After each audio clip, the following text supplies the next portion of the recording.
नमस्कार, मी नितीन मोरे मराठी धमालमध्ये तुमच्या सगळ्यांचं स्वागत करतोय. बॉईज 4चा ट्रेलर खरंच खूप जोमदारपणे आणि चांगल्या पद्धतीने पार झाला आहे आणि या चित्रपटातला एक नवोदित कलाकार बोलण्यापेक्षा बोलून की एक नवा चेहरा या सिरीजसाठीचा अभिनय माझ्यासोबत आहे. अभिनय कसा आहे? मी मजेत.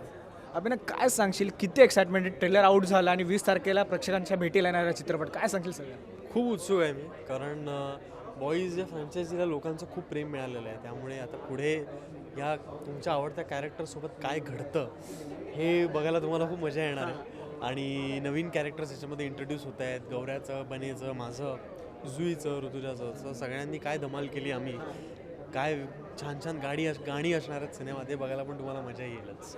बरं, तर या चित्रपटातला मित्र तुझा पार्थ यांना आम्ही वर्कशॉपबद्दल विचारलेलं, तर त्यांनी असं आम्हाला सांगितलं की जोपर्यंत विशाल दादाच्या शिव्याने ओरडा आम्हाला ऐकायला मिळत नाही तोपर्यंत असं वाटतं की वर्कशॉप झालंच नाही आहे. तुझं काय म्हणणं या गोष्टीवर?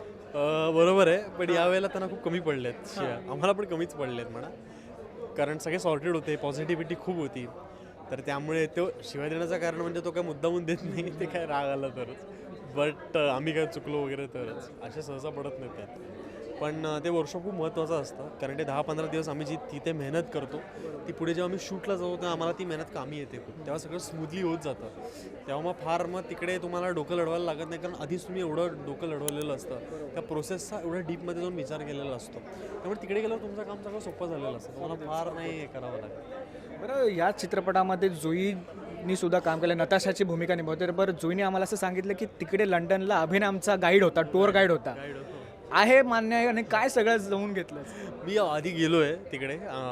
माझी बॉईज 4 ही माझी तिकडची चौथी फिल्म होती, 4-5वी फिल्म होती. आणि त्यामुळे मला लंडन बऱ्यापैकी माहिती आहे, बऱ्यापैकी फॅमिलियर आहे मी. तिकडे कुठे काय चांगलं मिळतं, कुठे खायला चांगलं मिळतं, कुठे प्यायला चांगलं मिळतं, कुठे शॉपिंग चांगली मिळते, कुठे शॉपिंग वगैरे चांगली होते, हे सगळं मला माहिती असतं.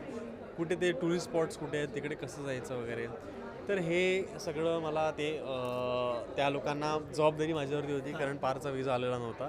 त्यामुळे ते पहिले 4-5 दिवस मीच त्यांना फिरवत होतो. त्यांना मग ॲप डंबत शेवटी मला कंटाळा आला. मी म्हणलं, हे बघा, हे ॲप आहे, ते डाउनलोड करा, हे तुम्हाला कुठे कसं जायचं आहे तुम्हाला सगळं सांगतील. तर ते सुरळीत जायचे मग तिकडे. बरं, या प्रश्नावरून आपल्याला एवढं सांगू शकतो मी की बाबा, जर कुठे जायचं वगैरे असेल, लंडनमध्ये खास फिरायचं असेल, तर अभिनय चांगल्या पद्धतीने गाईड करू शकतो. बरं, अभिनय 20 तारखेला प्रेक्षकांच्या भेटीला येतो चित्रपट. एक प्रेक्षक म्हणून तू या सिनेमाकडे कसं बघतो? कारण का ह्याच्या आधी सुद्धा 3 भाग याच्या खरंच खूप गाजलेले असे भाग आहेत. प्रेक्षक म्हणून तू या सिनेमाकडे कसं बघतो? ऐतिहासिक आहे मराठी सिनेमासाठी. कुठल्या तरी सिनेमाचा 4था भाग येणं. आणि ह्याच्यामध्ये हिंदीमध्ये पण आपण बघतो जेव्हा की जे सिक्वल्स असतात किंवा जे दुसरे तिसरे भाग असतात, त्यांचं पहिल्याची दुसऱ्याशी फार रिलेशन नसतं. वेगळे कॅरेक्टर असतात, ते फक्त ते जम्प घेऊन पुढे जात असतात. कुठे ना कुठेतरी ती गोष्ट सुद्धा कोलमडत असते. हां, आपल्याकडे असं आहे की आपल्याकडे ते पहिल्या, दुसऱ्या, तिसऱ्यामध्ये तीच पात्र आहेत, बरोबर, तीच लोकांची गोष्ट पुढे जाते.